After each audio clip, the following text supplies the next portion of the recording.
This channel does not promote any violent, harmful, or illegal activities. All content provided by this channel is meant for an educational purpose only. বসিরহাটের পর ফের শিলিগুড়ির কাওয়াখালী, সেখানে বাবা মাকে বাংলাদেশি তিনি বাবা মা সাজিয়ে ভোটার কার্ডের নাম তোলার চেষ্টা, এমনটাই জানা যাচ্ছে। আরো একবার আপনাদেরকে জানিয়ে রাখি যে খবরে নজর, ভারতীয় দম্পতিকে জন্মদাতা বাবা মা বলে পরিচয়, ভোটার তালিকায় কারচুপির চেষ্টা বাংলাদেশির। বসিরহাটের পর শিলিগুড়িতেও এই একই ঘটনা সামনে আসছে। ফের ভারতীয়কে অভিভাবক সাজিয়ে ভোটার লিস্টের নাম তোলার চেষ্টা এই বাংলাদেশির। প্রসেনজিৎ আমাদের প্রতিনিধি আমাদের সঙ্গে রয়েছে সরাসরি। প্রসেনজিতের সঙ্গে কথা বলি। প্রসেনজিৎ, ঠিক কি ঘটনা ঘটেছিল? এই যে ব্যক্তি বাংলাদেশি, সে তার বাবা মাকে, ভারতীয় বাবা মাকে এরকমভাবে তার বাবা মা সাজিয়ে নাম তোলার চেষ্টা করেছিল, কি জানা যাচ্ছে এখন অবধি? তথ্য কি সামনে আসছে বিষয়ে? দেখো, আমি একবার দেখাই। এটা 2002 সালের 25 শিলিগুড়ি বিধানসভা ক্ষেত্রের যে ভোটার তালিকা। এখানে নাম রয়েছে জগত্তারা বিশ্বাসের এবং তার এপিক কার্ড নাম্বার রয়েছে প্রায় 92 বছর বয়সে বৃদ্ধা। এবার আমার হাতে দুটো এসআইআর ফর্ম রয়েছে, একটা সুবোধ বিশ্বাসের, আরেকটা তার ছেলে তাপস বিশ্বাসের। এই সুবোধ তার মায়ের পরিচয় দিচ্ছেন এই জগত্তারার এবং তার এপিক কার্ড নাম্বার এখানে ব্যবহার করছেন। এই ফর্ম কিন্তু জমা পড়েছে, বিএলও সই এবং বিএলও স্ট্যাম্প রয়েছে।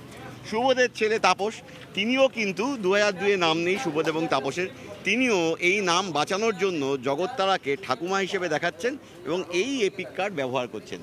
জগত্তারা খোঁজ করি আমরা, জগত্তারা বলছেন তার নির্দিষ্ট দুই ছেলে সুবোধ এবং তাপসকে তারা চেনেন না। এরপর আমরা খোঁজ শুরু করে সুবোধ এবং তাপসের বাড়িতে যাই।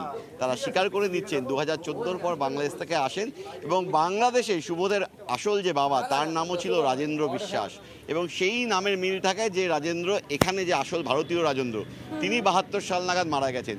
সেই রাজেন্দ্র এবং তার স্ত্রীর সঙ্গে পরিচয়, অর্থাৎ এই জগত্তারার সঙ্গে পরিচয়। এরপর কোনোভাবে তাদের ভোটার কার্ড হাতিয়ে সেই কার্ডগুলোকে ব্যবহার করে তাদেরকেই বাবা মা সাজিয়ে এর আগে ভোটার কার্ডে নাম তুলেছিলেন।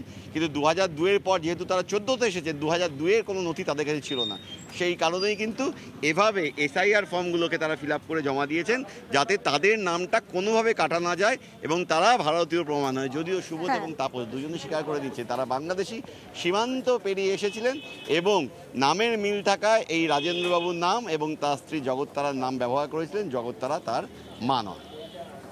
বেশ প্রসেনজিৎ, অনেক ধন্যবাদ এই বিষয়টা সামনে আনার জন্য। এবং যে তথ্য তাহলে সামনে আসছে যে ভোটার কার্ডে নাম তোলার জন্য বাংলাদেশিরা তারা বাবা মা মারাচ্ছে, বাবা মাকে ভারতীয় তারা প্রমাণ করে তারা এসআইআর এর নাম তোলার চেষ্টা করছে। অবশ্যই আমাদের নজর থাকবে বিষয়টার দিকে। আপনার কয় ছেলে? দুইজন। কি নাম? ওই কলামলা। কি নাম? রূপচান গোপাল। আর সুবোধ কে হয়? সুবোধ নামে কাউকে চেনেন যে আপনার ছেলে? সুবোধ নামে আপনার কোনো ছেলে নেই। তো এই সুবোধ বলে একজন যে আপনার ভোটার কার্ডের নাম ব্যবহার করেছে, আপনাকে মা বানিয়েছে? না না, মিথ্যা? মিথ্যা? সুবোধ কেডা? জগত্তারা বিশ্বাস, ঠিক আছে, ইনি আমার ঠাকুমা হয়। আর রাজেন্দ্রনাথ বিশ্বাস আমার ঠাকুর দাদা হয়। আচ্ছা, ঠিক আছে। তো এখানে প্রবলেম হচ্ছে যে আমার ঠাকুমার এই আইডি নাম্বার দিয়ে এই বাংলাদেশের লোক এখানে আইডি প্রুফ বানানোর চেষ্টা, ঠিক আছে। এই জন্য আমরা একই এপিক কার্ড নাম্বার ব্যবহার হয়েছে। কি নাম? এটার নাম হলো সুবোধ বিশ্বাস দিয়েছে এটা, আর এইখানের নাম দিয়েছে সুবোধের ছেলে। এরা কোথাকার নাগরিক? এগুলো বাংলাদেশের নাগরিক। ঠাকুরদা মারা গেছে 1972 সালে বাংলাদেশে। আচ্ছা, আর ঠাকুমা বেঁচে আছে? এই কাজটা আমার বাপ করাচ্ছে, টাকা খেয়েছে। মানে ভোটার কার্ড ভাড়ায় নিয়ে? আপনারা বিডিওর কাছে গেছিলেন? গিয়েছি, কমপ্লেন জানিয়েছি। বলছে 7 নম্বর ফর্মে যখন আসবে তখন লিখে জমা দিতে হবে।